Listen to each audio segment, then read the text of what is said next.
In 1920, American novelist Anne Parrish, aged 32, found one of her favorite books, being Jack Frost and Other Stories, whilst browsing a bookstore in Paris. She purchased the book and took it home to show her husband and tell him how much she loved the book as a child. Upon inspecting the book, her husband noticed an inscription on the flyleaf that read, Anne Parrish, 209 North Weber Street, Colorado Springs. Anne had traveled 4,920 miles, then unknowingly purchased her own copy of the book. The chances of this happening were almost zero. People say that life is a numbers game, and that certainly applies to distinctions made between influential historical figures Napoleon Bonaparte and Adolf Hitler. That number being 129. Did you know that Napoleon and Hitler were born 129 years apart? They also came into power 129 years apart.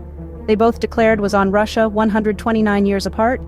And finally, they were defeated 129 years apart. In 1967, Paul McCartney from the British band The Beatles got his inspiration to write the track She's Leaving Home when he saw it in a newspaper article about a 17-year-old runaway girl. What McCartney was unaware of was that he had met this same girl named Melanie Coe almost 4 years prior in October 1963, when he judged a contest on a TV show called Ready, Steady, Go.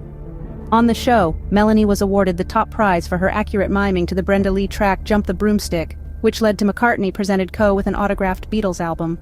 Back to the numbers game, this one has a narrower window with reference to dates.